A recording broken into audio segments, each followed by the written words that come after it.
વિદ્યાર્થી મિત્રો,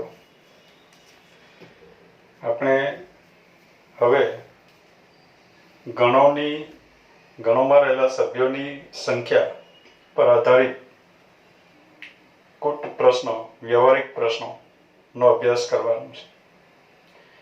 તો એ વ્યવહારિક પ્રશ્નો માટે કેટલાક અગત્યના સેન્ટેન્સ, અગત્યના પરિણામોની આપણે પહેલા ચર્ચા કરી લઈએ. તો એ અગત્યના પરિણામો આપણે સમજી લઈએ કે જેથી પરિણામો તમારે યાદ નહીં રાખવા પડે, ગોખવું નહીં પડે. ધારો કે આપણને બે ગણો આપ્યા હોય, ગણ એ અને ગણ બી. બે ગણો માટે બે જ ગણો આપ્યા હોય અને ગણ એ અને ગણ બી બેમાંથી ઓછામાં ઓછા એક ગણમાં રહેલા સભ્યોની સંખ્યા શોધવાની હોય. મિત્રો, આપણને ખબર છે કે ગણ એના સભ્યોની સંખ્યાને સંકેતમાં n ઓફ a વડે દર્શાવે. n ઓફ a એટલે ગણ એમાં રહેલા સભ્યોની સંખ્યા. Numbers of element in set A. n of b એટલે numbers of element in set B. ગણ b માં રહેલા સભ્યોની સંખ્યા. Numbers of elements in set A, numbers of elements in set B એ પ્રમાણે કહેવાશે. બે ગણો આપ્યા હોય, ગણ A અને ગણ B. તો ગણ A અને ગણ B એ બેમાંથી ઓછામાં ઓછા એક ગણમાં રહેલા સભ્યોની સંખ્યા.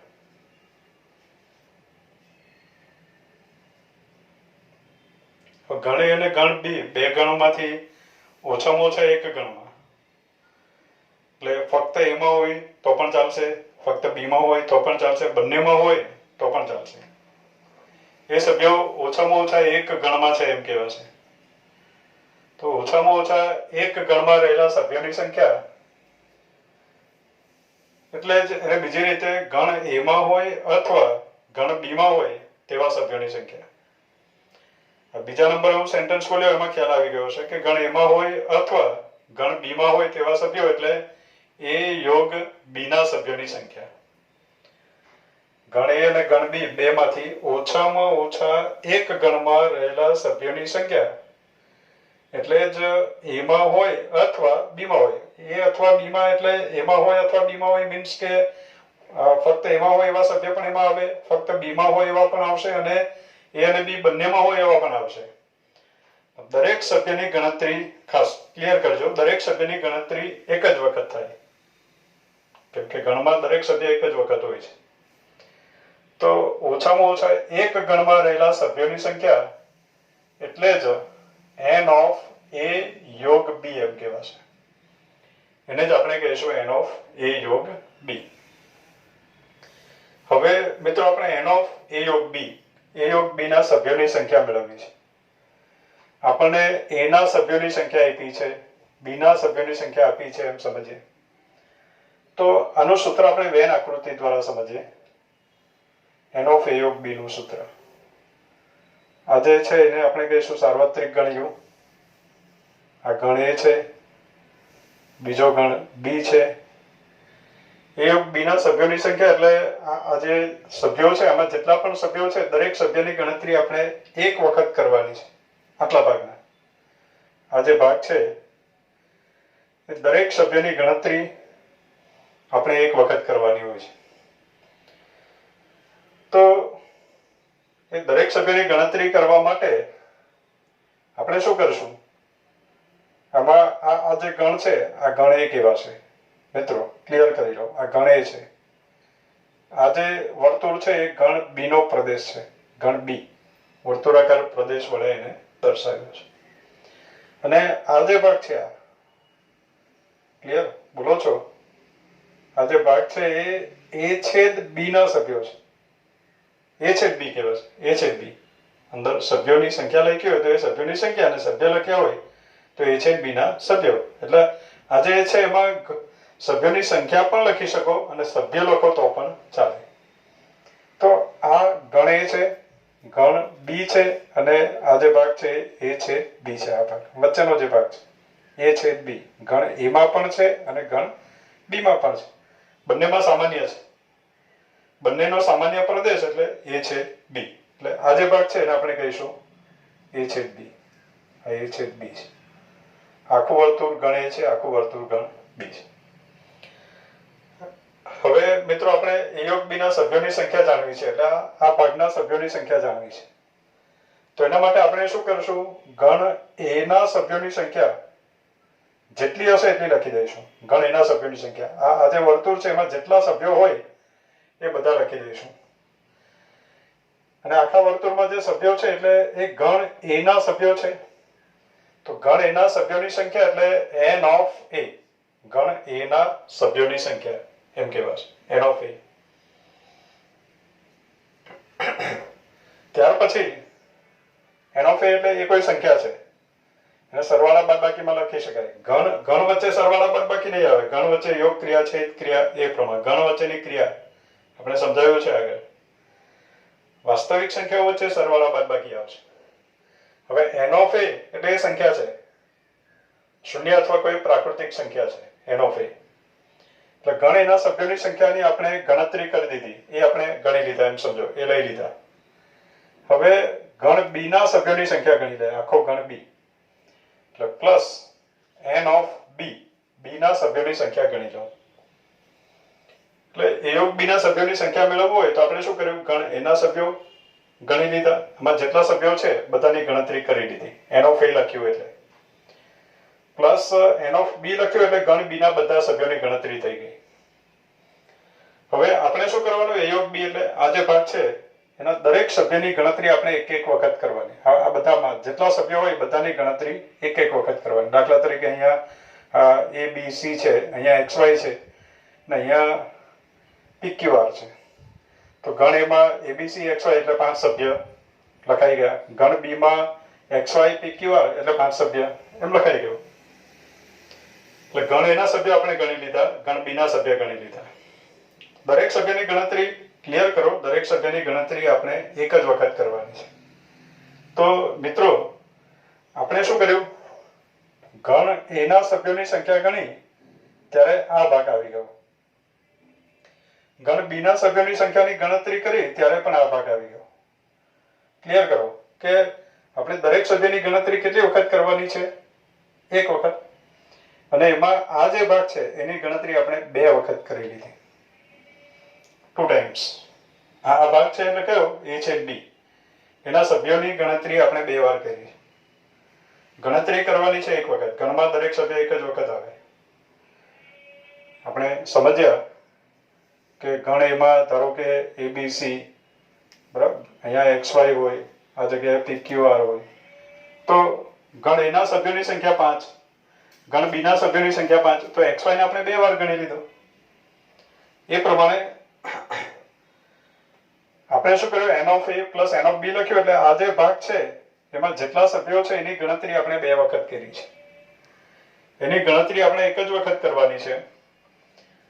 એક વખત તો કરવાની છે, સાવ નથી કરવાની એમ નહીં. તો આ જે સભ્યો છે આમાં જેટલા સભ્યો છે, કયો ભાગ છે, A છેદ B. એના સભ્યોની સંખ્યા એટલે n of A છેદ B. એના સભ્યોની સંખ્યા એટલે n of A છેદ B. A છેદ B ના સભ્યોની સંખ્યા એટલે n of A છેદ B. તો એ n of A છેદ B એની ગણતરી આપણે n of A ગણ્યું ત્યારે પણ ગણી લીધા, n of B ગણ્યું ત્યારે પણ ગણી લીધા. તો ખરેખર એ સભ્યોની ગણતરી એક વખત કરવાની છે, એની જગ્યાએ આપણે 2 વાર ગણી લીધા. તો એક વખત વધારે ગણી લીધા એટલે આપણે શું કરવું પડે, માઇનસ n of A છેદ B. એટલે સૂત્ર બન્યું કે n of A યોગ B બરાબર n of A plus n of B minus n of A છેદ B. A અને B બેમાંથી ઓછામાં ઓછા એક જ ગણમાં આવેલા સભ્યોની સંખ્યા એટલે a યોગ b ના સભ્યોની સંખ્યા. a યોગ b ના સભ્યોની સંખ્યા બરાબર શું લખાય? n of a plus n of b minus n of a છે b એ પ્રમાણે લખાશે. એટલે આપણને n of a યોગ b નું સૂત્ર મળ્યું. હવે મિત્રો ધારો કે a અને b અલગ ગણો છે. આ સૂત્ર પરથી આપણે આગળ વધીએ. a અને b અલગ ગણો છે. a અને b અલગ ગણો છે તો એની આકૃતિ આપણે આ પ્રમાણે દર્શાવી શકીએ. આ ગણ a ગણ b અલગ ગણો છે. સાવ અલગ ગણો છે. હવે a યોગ b ના સભ્યો એટલે ઓછામાં ઓછા એક ગણમાં આવેલા સભ્યો. એટલે આ a યોગ b કહેવાશે. આ a યોગ b છે. તો એના માટે આપણે શું કરવું પડે? a ના સભ્યો પણ ગણવા પડે, b ના સભ્યો પણ ગણવા પડે. બંને બે વાર કોઈ સભ્યની ગણતરી નથી થઈ. એટલે આ માઇનસ n of a છે b આવશે નહીં. અથવા મિત્રો એમ સમજો કે આ જે સૂત્ર એપ્લાય કરો તો પણ ચાલે. આ જે સૂત્ર છે એમાં આપણે લખ્યું n of a યોગ b અલગ ગણો હોય ત્યાંની વાત છે. a અને b અલગ ગણો હોય તો અહીંયા લખી દઉં ગણ a અને ગણ b અલગ ગણો. અલગ ગણો એટલે આપણે એક વિડીયોમાં એની ચર્ચા કરી છે, ડિસજોઇન્ટ સેટ્સ. જે બે ગણોનો છેદગણ ખાલી ગણ હોય. તો છેદગણ ખાલી ગણ હોય તો એવા સમયે a યોગ b ના સભ્યોની સંખ્યા મેળવવી હોય તો સૂત્ર તો આનું જ રહેશે, n of a plus n of b minus n of a છે b. પણ મિત્રો a અને b અલગ ગણો છે એટલે એનો છેદગણ 5 છે. છેદગણ 5 છે તો એના સભ્યોની સંખ્યા 0 થઈ ગઈ. એટલે માઇનસ સંખ્યા 0 આવશે. a છેદ b ના સભ્યો ની સંખ્યા n એપ્લાય કર્યું છે એટલે ની સંખ્યા લખવાની છે. તો a છેદ b a અને b અલગ ગણ છે તો a છેદ b માં એક પણ સભ્ય નથી તો જ અલગ ગણ છે. એટલે a છેદ b ના સભ્યોની સંખ્યા 0 છે એટલે માઇનસ 0 આવ્યો. અને માઇનસ 0 ના લખો તો ચાલે. એટલે આપણને મળ્યું n of a યોગ b બરાબર n of a plus n of b minus 0 એ ના લખો તો ચાલશે. એટલે n of a યોગ b બરાબર n of a plus n of b એવું સૂત્ર આવે. પણ એ ક્યારે? જો a અને b અલગ ગણો હોય તો. અલગ ગણો છે તો આ સૂત્ર આવશે. અલગ ગણ નહીં હોય તો કમ્પલસરી આપણે લખવું પડશે માઇનસ n of a છેદ b. હવે મિત્રો આગળનો સેન્ટેન્સની આપણે વાત કરીએ. એટલે દરેક સેન્ટેન્સ તમારે લખી દેવાના છે. હું ચર્ચા કરીશ. હવે બોર્ડ પરનું લખાણ પાછું બદલાઈ જાય તો આ સેન્ટેન્સ પાછા તમારે લખી દેવાના મિત્રો. હવે આગળ ગણ a માં હોય અને b માં ન હોય. a માં હોય અને b માં ન હોય એટલે ફક્ત ગણ a માં હોય એમ કહી શકાય.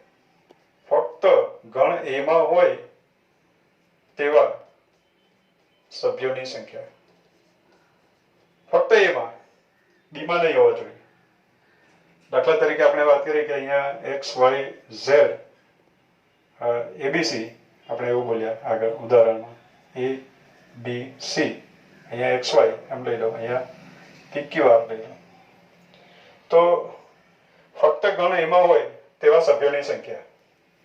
એટલે ફક્ત એમાં અત્યારે x a ના સભ્યો કોણ છે? a b c x y. પણ એ સભ્યો ફક્ત ગણ એમાં નથી. એ ગણ એના સભ્યો કહેવાય. બહુ ક્લિયર કરજો મિત્રો. લોજિકલી એમાં વેરિએશન છે, તફાવત છે. ગણ એના સભ્યો abc xy છે પણ ફક્ત ગણ એના સભ્યો, કેમ કે xy ગણ b ના પણ સભ્યો છે એટલે ફક્ત ગણ એના સભ્યો નથી. તો ફક્ત ગણ એના સભ્યો abc છે. તો ફક્ત ગણ એના સભ્યો મેળવવું હોય તો આપણે શું કરવું પડે? ગણ એના સભ્યોમાંથી b ના સભ્યો કાઢી નાખવા પડે. અથવા તો a છેદ b માં જે સભ્યો છે a છેદ b માં એ સભ્યો કાઢી નાખવા પડે. તો ફક્ત ગણ એમાં હોય તેવા સભ્યોની સંખ્યા એને જ આમ લખાય n of a minus b. a માં છે અને b માં નથી એવા સભ્યો. abc એ કેવા સભ્યો કેવા છે? a માં છે પણ b માં નથી. abc xy a માં છે b માં નથી એવા સભ્યો નથી. કારણ કે xy b માં પણ છે. a માં છે અને b માં નથી એવા સભ્યો એટલે ફક્ત a માં છે એવા સભ્યો, તો ફક્ત એમાં છે એવા સભ્યોની સંખ્યા મેળવવી હોય તો n of a minus b મેળવવું પડે. હવે n of a minus b મેળવવા માટે આપણે શું કરવું પડે? તો n ઓફ a ના સભ્યોમાંથી a છેદ b ના સભ્યો કાઢી નાખવા પડે. એટલે n ઓફ a ના સભ્યોની સંખ્યા માઇનસ n ઓફ a છેદ b ના સભ્યોની સંખ્યા બાદ કરવી પડે. દાખલા તરીકે એમાં 5 સભ્યો છે એટલે એના સભ્યોની સંખ્યા 5 માઇનસ a છેદ b માં 2 સભ્યો છે એ કાઢી નાખીએ તો a માઇનસ b ના 3 સભ્યો છે એમ ખબર પડી જાય. એટલે a માં છે અને b માં નથી તેવા સભ્યો શોધવા એટલે n of a minus b મેળવો. તેવા સભ્યો નહીં મળે, સભ્યોની સંખ્યા મળે. સભ્યો આનાથી સભ્યો નહીં જાણી શકાય, સભ્યોની ફક્ત સંખ્યા જાણી શકાય. તો n of a minus b બરાબર n of a minus n of a છેદ b એ પ્રમાણે આવશે. એ જ પ્રમાણે મિત્રો ફક્ત ગણ b માં હોય, ફક્ત ગણ b માં હોય તેવા સભ્યોની સંખ્યા. તો હવે મિત્રો એમાં નવું નથી. ફક્ત b માં હોય તેવા સભ્યોની સંખ્યા એટલે n of b minus a. ફક્ત a અને b બે જ ગણો હોય ત્યાંની વાત છે મિત્રો. તો ફક્ત ગણ b માં હોય તેવા સભ્યોની સંખ્યા આવશે n ઓફ b. આની જેમ જ n of a minus b, તો n ઓફ a લખ્યું, એમાંથી a છેદ b ના સભ્યોની સંખ્યા બાદ કરી. તો અત્યારે લખાશે n ઓફ b માઇનસ એમાંથી a છેદ b ના સભ્યોની સંખ્યા આપણે બાદ કરવાની. એટલે n of b minus n of a છેદ b એને કહેવાશે ફક્ત ગણ b માં હોય તેવા સભ્યોની સંખ્યા. મિત્રો આપણે 4 સેન્ટેન્સ જોયા. હવે 5મું sentence. a is subset of b. a b નો સબસેટ હોય, a b નો ઉપગણ હોય તો n of b minus a, b minus a ના સભ્યોની સંખ્યા બરાબર n of b minus n of a. સમજી લઈએ આવું કેમ થાય છે. તો a b નો સબસેટ છે એટલે b અધિગણ છે, a ઉપગણ છે. એટલે એની વેન આકૃતિ આપણે દોરવી હોય તો આ ગણ b છે અને એની અંદર આપણે ગણ a દર્શાવીએ. તો અત્યારે મિત્રો આપણને દેખાય છે કે a is subset of b છે, a b નો સબસેટ છે. તો એના માટે આપણે શું કરવું પડે તો કે b ના બધા સભ્યોની ગણતરી કરી લઈએ. ગણ b છે, આ ગણ b. એટલે આપણે લખ્યું n of b minus a. ગણ b માંથી a કાઢી નાખવો. તો એના માટે આપણે શું કરવું પડે? b ના બધા સભ્યોની ગણતરી કરી લેવી પડે અને એમાંથી a ના સભ્યો કાઢી નાખવા પડે, બાદ કરવા પડે. તો આપણને આ જે ભાગ છે, આ જે ભાગ વધ્યો છે એને b માઇનસ a કહેવાશે. આ જે ગણ છે આ b માઇનસ a થયો અને એના સભ્યોની સંખ્યા એટલે n of b minus a. તો n of b minus a બરાબર સીધું લખાય n of b minus n of a. એટલે મિત્રો આપણને એમ સમજાય કે n of b minus a તો n દરેકને આપી દીધું એમ, n of b minus n of a એમ આપી દીધું એવું લાગે. પણ એવું ક્યારે થાય તો જો બીજા નંબરે જે ગણ લખ્યો છે b માઇનસ a માં બીજા નંબરે જે ગણ લખ્યો છે એ પહેલા ગણનો સબસેટ હોય તો જ એવું થાય. સબસેટ ન હોય તો આવું પરિણામ લખી શકાય નહીં. તો આપણે n of a minus b નું પરિણામ જોયું કે n ઓફ a માંથી a છેદ b ના સભ્યોની સંખ્યા બાદ કરવી પડે. અત્યારે પણ પરિણામ તો એનું જ છે. દાખલા તરીકે n of b minus a, તો ચોથા નંબરના સેન્ટેન્સમાં આપણે એવું જોયું કે n of a minus b હોય તો n ઓફ a માંથી a છેદ b ના સભ્યોની સંખ્યા બાદ કરવાની હોય. તો અત્યારે b ના સભ્યોની સંખ્યામાંથી a છેદ b ના સભ્યોની સંખ્યા બાદ કરીએ. પણ મિત્રો તમને યાદ હોય આપણે ગુણધર્મ લખાવ્યા ત્યારે કે a છેદ a b નો સબસેટ હોય, a b નો ઉપગણ હોય, a b કરતા નાનો છે, એ b ની અંદર સમાયેલો છે.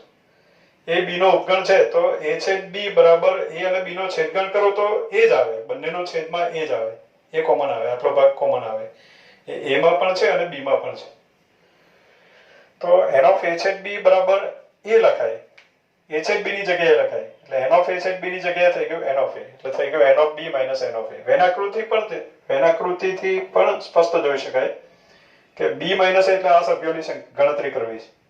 તો b ના સભ્યોની સંખ્યા ગણી લેવાય અને તેમાંથી a ના સભ્યોની સંખ્યા બાદ કરી નાખો. પણ એવું ક્યારે કરી શકાય? ક્લિયર કરો બાળકો કે આ જે બીજો જે ગણ છે એ પહેલા ગણનો સબસેટ થવો જોઈએ. એ સબસેટ ઓફ બી હોય તો જ આમ ડાયરેક્ટ લખાય N of B minus N of B. નહીતર પછી બધા માટે આ સૂત્ર સાચું છે. N of B minus N of A છે બી, એ સૂત્ર સાચું છે. એન ઓફ બી માઇનસ પછી એ અને બી નો છેદગણના સભ્યોની સંખ્યા કાઢી નાખવાની, એ સૂત્ર સાચું. પણ અત્યારે એ છેદ બી બરાબર એ થઈ જાય છે એટલે અત્યારે સૂત્ર બની જાય N of B minus N of A. એટલે N of B minus A બરાબર N of B minus N of A એવું લખાય. મિત્રો આગળ તો પહેલો ગણ બીજાનો સબસેટ હોય તો દાખલા તરીકે અત્યારે એ બી નો સબસેટ છે, એ બી નો સબસેટ છે, તો એન ઓફ એ માઇનસ બી શું થાય? એ બી નો સબસેટ છે.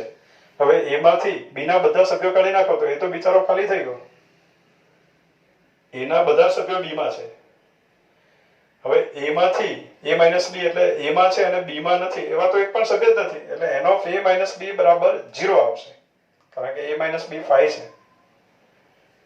એ બી નો ઉપગણ છે, એ બી નો ઉપગણ છે તેવા સમયે એ માઇનસ બી એટલે એમાં છે અને બી માં નથી, બરાબર? એમાં છે અને બી માં ન હોય એવા સભ્ય એક પણ નથી, કારણ કે એનો દરેક સભ્ય બી માં છે. તો એમાં હોય અને બી માં ન હોય એવા સભ્ય આપણને ના મળે. તો એ માઇનસ બી ના સભ્યોની સંખ્યા 0 થઈ ગઈ. એટલે પહેલો ગણ બીજાનો સબસેટ હોય તો સભ્યોની તફાવત ગણ જે છે એના સભ્યોની સંખ્યા 0 આવશે. એટલે એ સબસેટ ઓફ બી તો એન ઓફ એ માઇનસ બી બરાબર 0. આ એક સેન્ટેન્સ થયું. હવે મિત્રો આગળ કે એ બી નો સબસેટ હોય, એ બી નો સબસેટ હોય તો n of a is less or equal to n of b.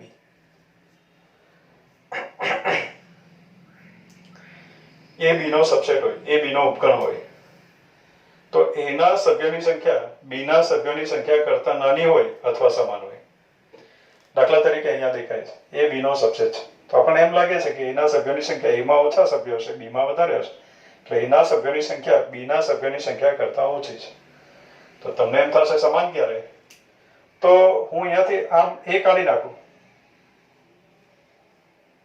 અને બી બરાબર એ લખી દઉં. બી અને એ સમાન હોય તો પણ એ બી નો સબસેટ તો કહેવાય છે. એ ગણ બે ગણ સમાન હોય તો બંને એકબીજાનો ઉપગણ કહેવાય. દાખલા ગણશું ત્યારે આ સેન્ટેન્સનો આપણે ઉપયોગ પણ કરશું મિત્રો. તો બે ગણ સમાન તો એ પણ બી નો સબસેટ થાય અને બી પણ એનો સબસેટ થાય.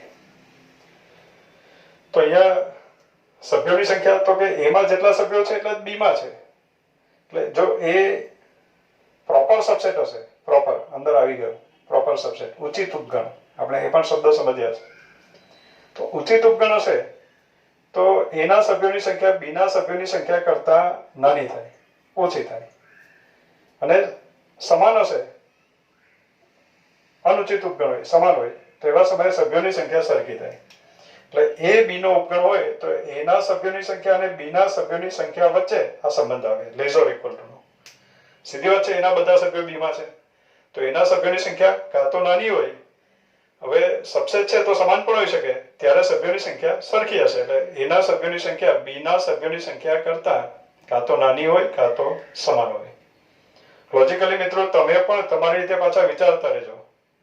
તમે પોતાની રીતે ઇમેજ કરો, તર્ક કરો તો ખ્યાલ આવશે. એટલે એ બી નો સબસેટ હોય તો n of a is less or equal to n of b એ પ્રમાણે થાય. તો મિત્રો આપણે બે ગણો આપ્યા હોય, ગણ એ અને ગણ બી, ત્યારના અમુક સેન્ટેન્સનો અભ્યાસ કર્યો, સમજવાનો પ્રયત્ન કર્યો આપણે વેન આકૃતિ દ્વારા. હવે ત્રણ ગણો આપ્યા હોય, ગણ એ, ગણ બી અને ગણ સી, ત્યારે એના સભ્યોની સંખ્યા માટેના સેન્ટેન્સોની આપણે ચર્ચા કરીએ. તો પહેલો સેન્ટેન્સ ગણ એ, બી અને સી, ત્રણ ગણો છે, ગણ એ, બી અને સી, ત્રણ ગણમાંથી ઓછામાં ઓછા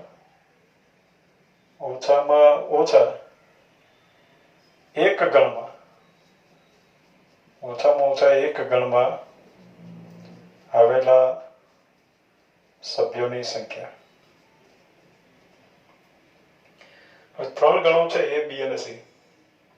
એમાંથી ઓછામાં ઓછા એક ગણમાં, એટલે એમાં હોય અથવા બીમાં હોય અથવા સીમાં હોય, ઓછામાં ઓછા એક ગણમાં આવેલા સભ્યો, એના સભ્યો પણ લેવામાં આવે, બીના સભ્યો પણ અને સીના પણ. દરેક સભ્યની ગણતરી એક વખત કરવાની છે. તો એ જે ગણ છે, ઓછામાં ઓછા એક આવેલા સભ્યોથી, એક ગણમાં આવેલા સભ્યોથી બનતો ગણ, એને A યોગ B યોગ C કહેવાય. A યોગ B યોગ C. એટલે ગણ A, ગણ B અને ગણ C, ત્રણમાંથી ઓછામાં ઓછા એક જ ગણમાં, ઓછામાં ઓછા એક ગણમાં આવેલા સભ્યોનો ગણ એમ કહેવાય છે. એની સંખ્યા એટલે આપણે લખશું n ઓફ, n એપ્લાય કરી દો એટલે એની સંખ્યા બની જાય. તો n ઓફ A યોગ B યોગ C. એટલે A, B અને C ત્રણમાંથી ઓછામાં ઓછા એક ગણમાં આવેલા સભ્યોની સંખ્યા, એટલે n ઓફ A યોગ B યોગ C. હવે મિત્રો એનું સૂત્ર આપણે બનાવવાનો પ્રયત્ન કરીએ વેન આકૃતિથી. આ સાર્વત્રિક ગણ એવું છે, ગણ A છે, ગણ B છે અને ગણ C છે. આ પ્રમાણે છે. તો n ઓફ A યોગ B યોગ C મેળવવા માટે A, B અને C ત્રણમાંથી ઓછામાં ઓછા એક ગણમાં, એટલે આ બધા સભ્યોની ગણતરી આપણે કરવાની, તમામ જ્યાં પણ જે કોઈ સભ્ય છે બધા સભ્યોની ગણતરી આપણે કરી લેવાની છે. પણ ક્લિયર કરવાનું છે કે દરેક સભ્યની ગણતરી આપણે એક જ વખત કરવાની છે. કોઈ પણ સભ્ય બે વખત ગણાઈ જવો જોઈએ નહીં, કે બે થી વધારે વખત ગણાવવો જોઈએ નહીં. કોઈ પણ ગમે ત્યાં કોઈ સભ્ય પડેલો હોય આ વિસ્તારમાં, દરેકની ગણતરી એક જ વખત કરવાની છે. તો એના માટે આપણે શું કરીએ, તો ગણ એના સભ્યોની સંખ્યા ગણી લઈએ. આ ગણ એના સભ્યોની સંખ્યા n ઓફ A ગણી લઈએ. n ઓફ A લખ્યું એટલે ગણ એના તમામ સભ્યોની ગણતરી થઈ ગઈ એમ કહેવાય. ક્લિયર? n ઓફ A એટલે આટલા ભાગમાં જેટલા પણ સભ્યો છે એની ગણતરી થઈ ગઈ. પ્લસ n ઓફ B એટલે ગણ B ના સભ્યોની સંખ્યા. એટલે આ જે ભાગ છે એમાં જેટલા પણ સભ્યો હશે એની ગણતરી n ઓફ B લખવાથી થઈ ગઈ. એ તમામ સભ્યો ગણાઈ ગયા. પ્લસ n ઓફ C એટલે ગણ C માં જેટલા પણ સભ્યો છે, આ ગણ C માં જેટલા સભ્યો છે એની ગણતરી થઈ ગઈ. સભ્યો મેં લખ્યા નથી પણ સમજી જાવ કે આટલા વિસ્તારમાં જેટલા પણ સભ્યો છે બધા સભ્યોની સંખ્યા, સભ્યો નથી લખ્યા, સભ્યોની સંખ્યા, એની ગણતરી આપણે કરી દીધી. ક્લિયર કરવાનું કે દરેક સભ્યની ગણતરી આપણે એક વખત કરવાની છે. હવે થયું શું થયું? તો થયું શું કે અહીંયા આપણે n ઓફ A લખ્યું, n ઓફ A, પછી n ઓફ B લખ્યું. તો આ જે ભાગ છે આ યસ A છેદ B કહેવાય. આ જે ભાગ છે A છેદ B. તો A છેદ B આ ભાગમાં જે સભ્યો હશે એની ગણતરી n ઓફ A લખ્યું ત્યારે પણ થઈ ગઈ, n ઓફ B લખ્યું ત્યારે પણ આ ભાગના સભ્યોની ગણતરી થઈ ગઈ. એટલે આ ભાગના સભ્યોની ગણતરી આપણે બે વખત કરી. ગણતરી એક જ વખત કરવાની. દાખલા તરીકે અહીંયા x હશે તો n ઓફ A લખ્યું ત્યારે પણ x ની ગણતરી થઈ ગઈ, અને n ઓફ B લખ્યું ત્યારે પણ એને એક સભ્ય તરીકે ગણી જ લીધો. એટલે આ ભાગના સભ્યોની ગણતરી આપણે બે વાર કરી લીધી. સભ્યોની ગણતરી આપણે એક જ વખત કરવાની છે. ત્યાર પછી આ જે ભાગ છે B છેદ C વાળો ભાગ, એ ભાગની ગણતરી પણ n ઓફ B લખ્યું ત્યારે પણ એની ગણતરી થઈ ગઈ, અને n ઓફ C લખ્યું ત્યારે પણ એની ગણતરી થઈ ગઈ. એટલે આ ભાગની ગણતરી પણ આપણે બે વાર કરી દીધી. અને આ જે છે ભાગ A છેદ C કહેવાશે. આ ભાગને શું કહેવાશે? ગણ એમાં પણ છે અને ગણ C માં પણ છે, એટલે A છેદ C. તો એના સભ્યોની ગણતરી પણ બે વખત થઈ ગઈ. દરેકની ગણતરી એક જ વખત કરવાની છે. અને આપણે ગણતરી કરી દીધી, આ જે બધા સભ્યો છે એની ગણતરી બે વાર કરી દીધી. તો એક એક વખત એ ગણતરી આપણે કાઢી નાખીએ, એટલે A છેદ B ના સભ્યોની સંખ્યા બે વાર ગણાઈ ગઈ છે. પણ એક વાર તો ગણવાનું છે, સાવ બંને વખત કાઢી નથી નાખવાનું. એટલે માઇનસ આપણે લખીએ one time n of A છેદ B. એક વખત n ઓફ A છેદ B આપણે બાદ કરી દઈએ. B છેદ C ના સભ્યોની સંખ્યાની ગણતરી પણ બે વખત થઈ, એટલે એક વખત એ પણ બાદ કરીએ, એટલે n ઓફ B છેદ C બાદ કરીએ. એ છેદ સી ના સભ્યોની ગણતરી પણ 2 વખત થઈ ગઈ. એક વખત એ ગણતરી બાદ કરીએ એટલે n ઓફ a છેદ c એ આપણે કાઢી નાખીએ. સૂત્ર બની નથી ગયું મિત્રો. થયું શું હવે? વોટ્સએપ પણ શું બન્યું? તો આજે ભાગ છે આ ભાગ વચ્ચેનો.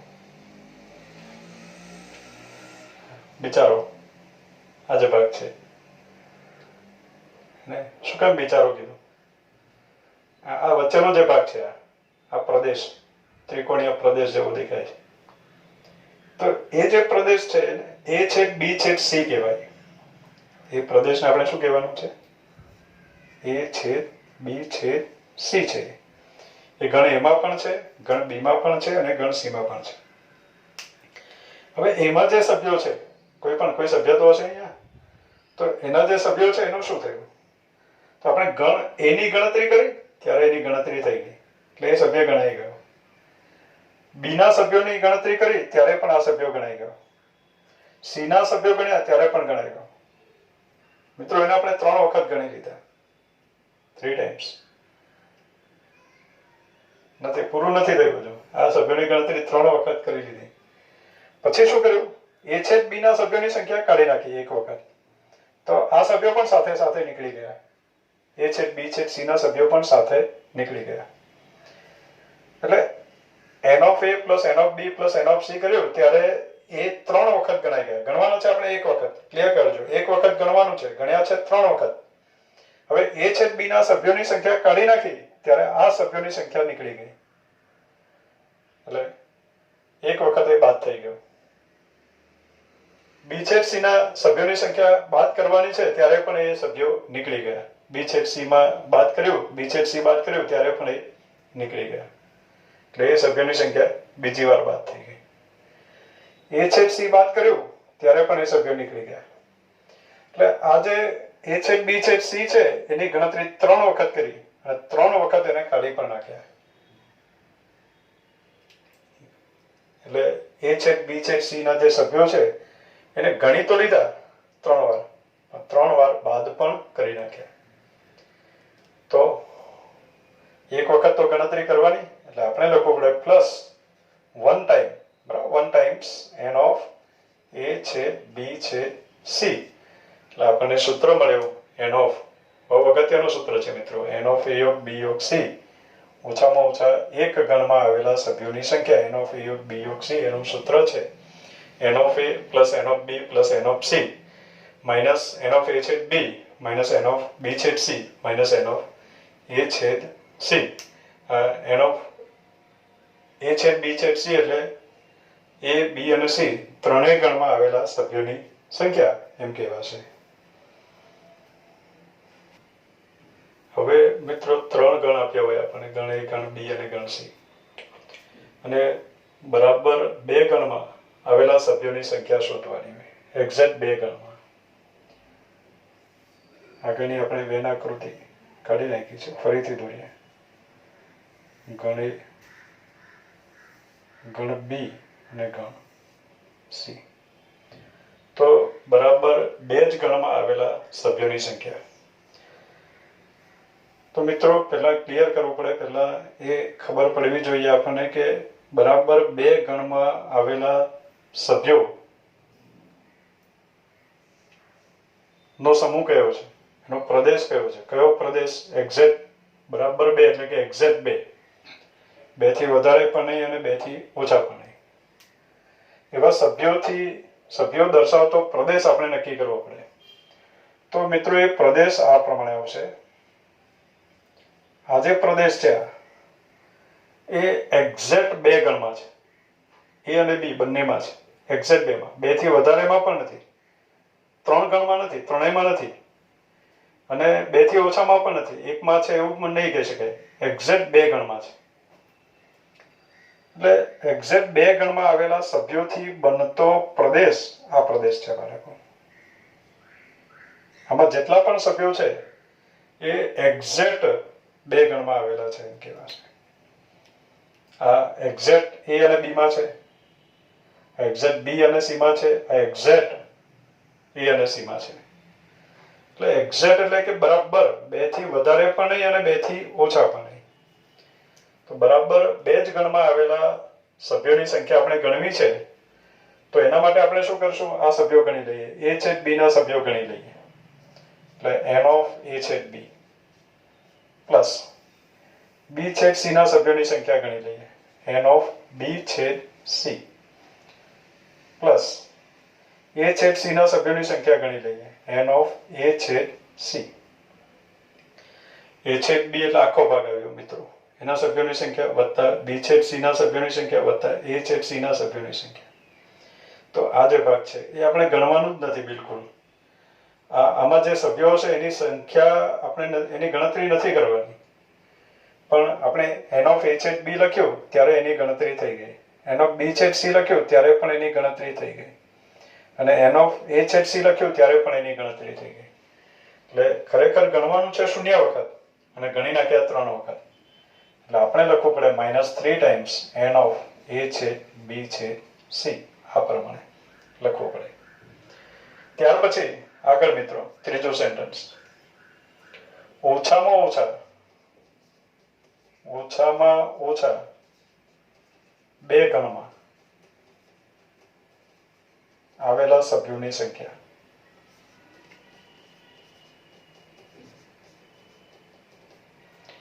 એક્ઝેક્ટ 2 ગણમાં આવેલા સભ્યોની સંખ્યા.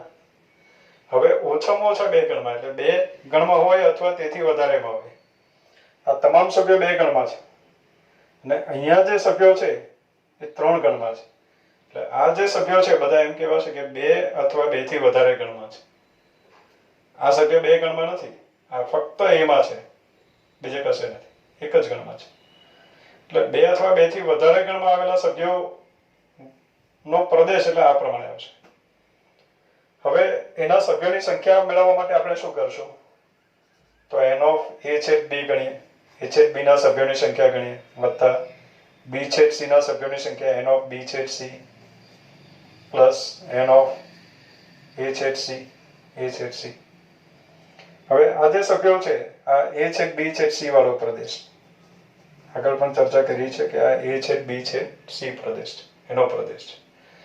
તો એ સભ્યોની ગણતરી આપણે એક વખત કરવાની છે. બધા આ તમામ સભ્યોની ગણતરી એક વાર કરવાની છે.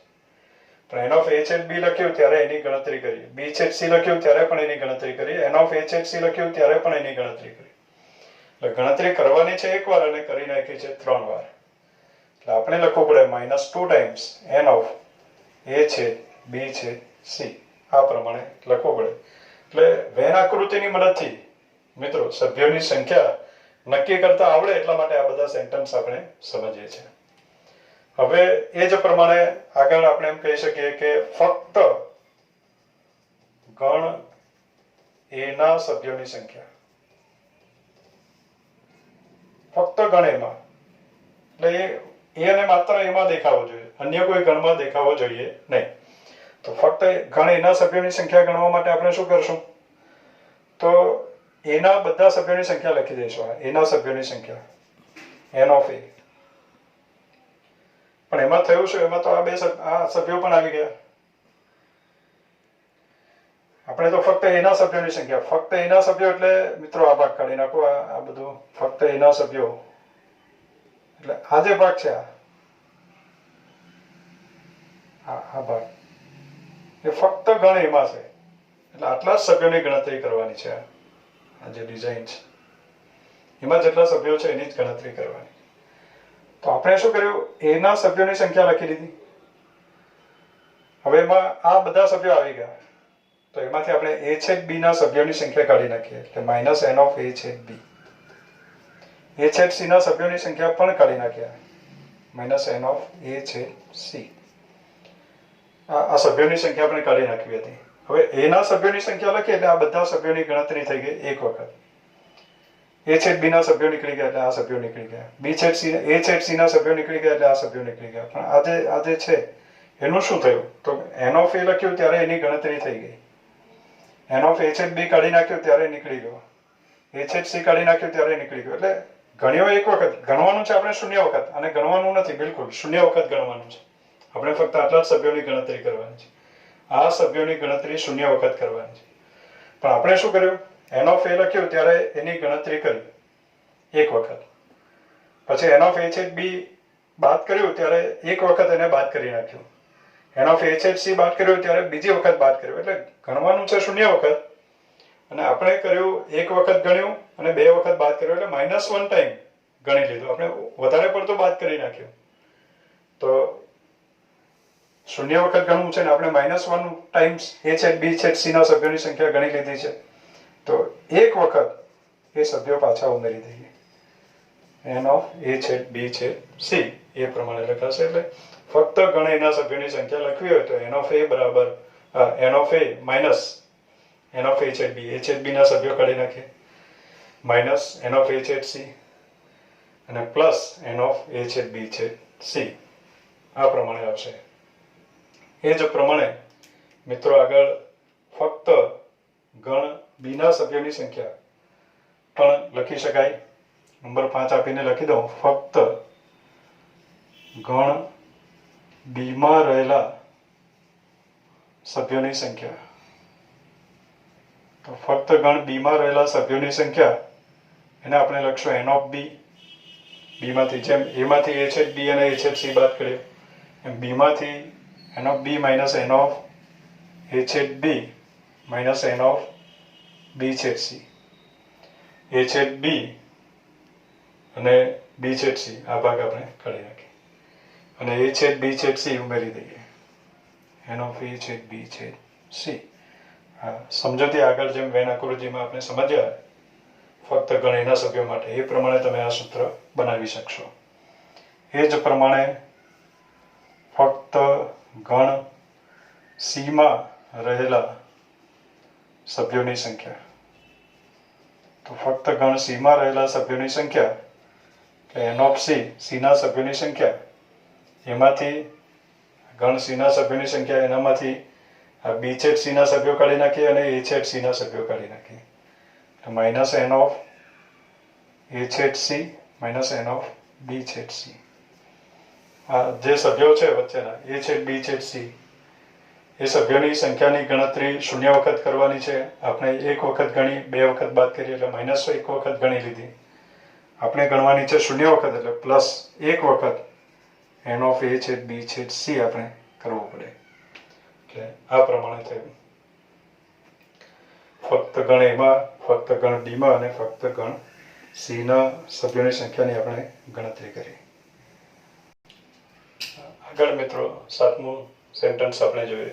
માત્ર એ બી અને સી 3 ગણો આપ્યા હોય તો માત્ર એક જ ગણમાં આવેલા સભ્યોની સંખ્યા. માત્ર એક જ ગણમાં, એકથી વધારે ગણમાં નહીં હોવું જોઈએ, એક્ઝેક્ટ એક જ ગણમાં હોવો જોઈએ. તો એવા સભ્યો કયા છે? તો કે આ જે સભ્યો છે આ ફક્ત ગણ એમાં છે એટલે એક જ ગણમાં છે. આ જે સભ્યો છે એ ફક્ત ગણ સી માં છે એટલે એક જ ગણમાં છે, અને આ સભ્યો ફક્ત ગણ બી માં છે એટલે એક જ ગણમાં છે. એટલે માત્ર એક જ ગણમાં આવેલા સભ્યોની ગણતરી કરવી હોય તો આ સભ્યોની ગણતરી આપણે કરવી પડે. એટલે પ્રદેશ ખબર પડવો જોઈએ મિત્રો. પ્રદેશ ખબર પડશે તો સભ્યોની સંખ્યા માટેના સૂત્રો આપણે બનાવી શકશું. તો આ જે પ્રદેશ છે એનો દરેક સભ્ય માત્ર એક જ ગણમાં છે. તો માત્ર એક જ ગણમાં આવેલા સભ્યોની સંખ્યા મેળવવું હોય તો એના માટે આપણે શું કરીએ? તો ગણ એના બધા સભ્યો ગણી લો. એન ઓફ એ ખોટું છે, ગણી લીધું, પણ પ્લસ એન ઓફ બી ગણ બી ના સભ્યોની સંખ્યા ગણી લીધી, પ્લસ ગણ સી ના સભ્યોની સંખ્યા એટલે એન ઓફ સી ગણ સી ના સભ્યોની સંખ્યા પણ ગણી લીધી આપણે.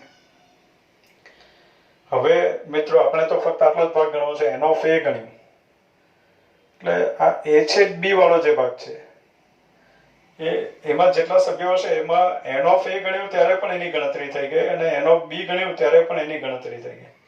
ખરેખર આપણે એને ગણવો જ નથી, 0 વખત ગણવાનું છે, અને આપણે 2 વખત એના સભ્યોની સંખ્યા ગણી લીધી. તો 2 વખત એ સભ્યોની સંખ્યા બાદ કરી નાખીએ. 0 વખત ગણવાનું છે. આ સભ્યોની સંખ્યા ગણવાની જ નથી. અને એન ઓફ એ લખ્યું ત્યારે પણ એની ગણતરી થઈ ગઈ, એન ઓફ બી લખ્યું ત્યારે પણ એની ગણતરી થઈ ગઈ. એટલે આપણે 2 વખત ગણતરી કરી છે.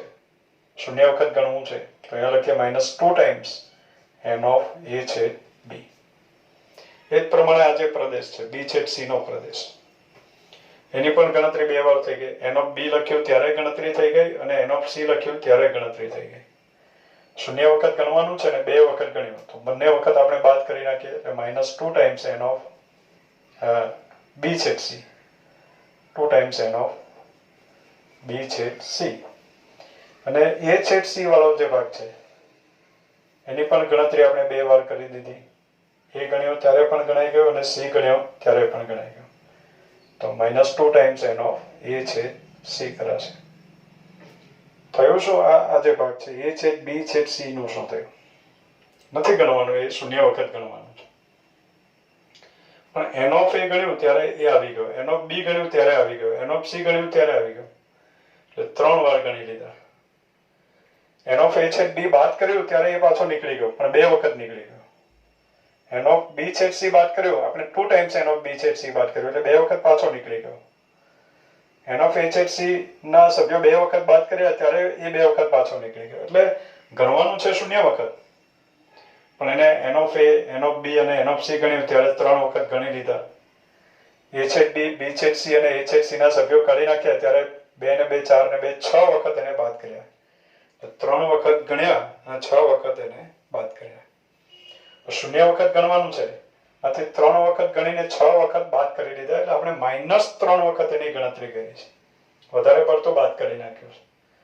તો 3 વખત એ સભ્યોની સંખ્યા પાછી આપણે એડ કરવી પડે એટલે +3 ટાઈમ્સ એન ઓફ એ છેદ બી છેદ સી એ પ્રમાણે આપણે લખવું પડે. એટલે એમ કરવાથી આપણને એક અને માત્ર એક જ ગણમાં જે સભ્યો છે એની સંખ્યા આપણને મળશે. હવે મિત્રો આપણને એમ કહેવામાં આવે કે એ, બી અને સી 3 માંથી એક પણ ગણમાં ન હોય, 3 માંથી એક પણ ગણમાં ન હોય તેવા સભ્યોની સંખ્યા,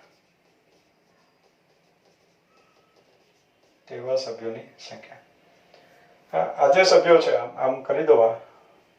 તો આ જે સભ્યો છે એ ઓછામાં ઓછા એક ગણમાં છે, એમાં છે અથવા બીમાં છે અથવા સીમાં છે, ઓછામાં ઓછા એકમાં છે. 3 માંથી એકમાં એક પણ ગણમાં ન હોય, એકેય ગણમાં ન હોય, મીન્સ કે ઓછામાં ઓછા એકમાં પણ નહીં હોય. એટલે આ ભાગ આખો કાઢી નાખવો પડે. આ બધા સભ્યો ઓછામાં ઓછા એક ગણમાં છે, એકેયમાં ના હોય તો આ અહીંયા જે સભ્યો છે, આ બહાર અમુક સભ્યો તો હશે ને, આમ એસ ટી અમુક સભ્યો હોય બહાર, તો આ જે સભ્યો છે એની ગણતરી કરવાની. તો એ સભ્યોને આપણે કહીશું આ એ યોગ બી યોગ સી છે, એના સિવાયના યુના સભ્યો ગણવા છે. એટલે એને કહેવાય એ યોગ બી યોગ સી હોલ ડેશ, એના સભ્યોની સંખ્યા એમ કહેવાય. તો એન ઓફ એ યોગ બી યોગ સી હોલ ડેશ એવું કહેવાય. મિત્રો આપણે બીજી એક વાત કરવી છે કે એન ઓફ એ ડેશ, આપણે એક અગત્યનું સેન્ટેન્સ છે, લખી રાખજો. એન ઓફ એ ડેશ ના સભ્યોની સંખ્યા. તો એન ઓફ એ ડેશ નું એક અર્થઘટન આપણે વાત કરેલી છે. એન ઓફ એ ડેશ એટલે યુ માઇનસ એ એવું પણ લખાય. એ ડેશ એટલે યુ માઇનસ એ. તમે પૂરક ગણ જ્યારે ચલાવ્યું છે એ વિડીયોમાં તમે જોશો તો એ ડેશ બરાબર યુ માઇનસ એ એવું આપણે લખ્યું હશે. તો એ ડેશ બરાબર યુ માઇનસ એ થાય. હવે અત્યારે જ આપણે વાત કરી કે બીજો ગણ પહેલા ગણનો સબસેટ હોય, બીજા નંબરે જે હોય એ પહેલા નંબરનો સબસેટ હોય તો એને દરેકને આપી શકાય.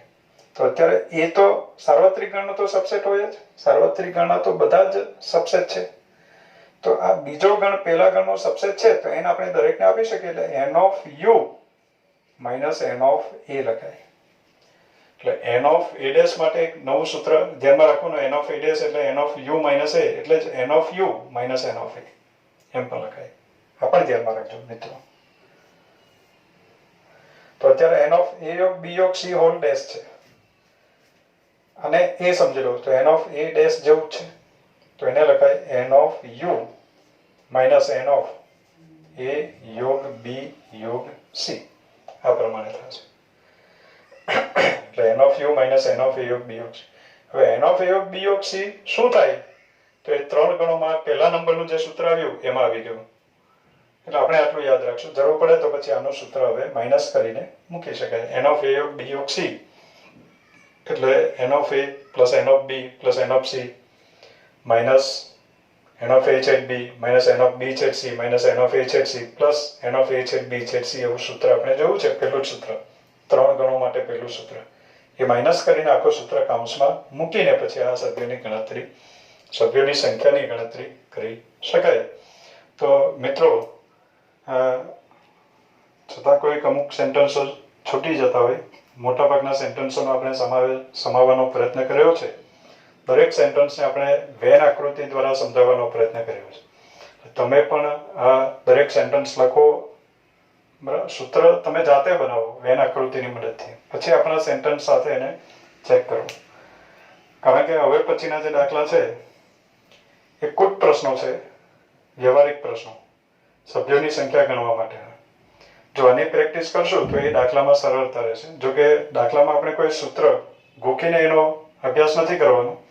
આપણે દાખલા ગણતી વખતે જ વેન આકૃતિ દોરીને જ જરૂર પડે એ સૂત્ર આપણે ત્યારે જ બનાવશું. એટલે આપણે દરેક દાખલો વેન આકૃતિની મદદથી ઉકેલીશું, જેનો ફાયદો તમને આગળ જતા બધી સ્પર્ધાત્મક પરીક્ષાઓ જી કે કોઈ પણ પરીક્ષામાં એનો ફાયદો થઈ શકે. ઓકે, તો આના પછી આપણે નેક્સ્ટ કુટ પ્રશ્નોનો અભ્યાસ કરશું. આનો વેન આકૃતિની મદદથી સૂત્ર બનાવવાનો અભ્યાસ જાતે જરા કરવો, પ્રેક્ટિસ કરવી. Okay, thank you.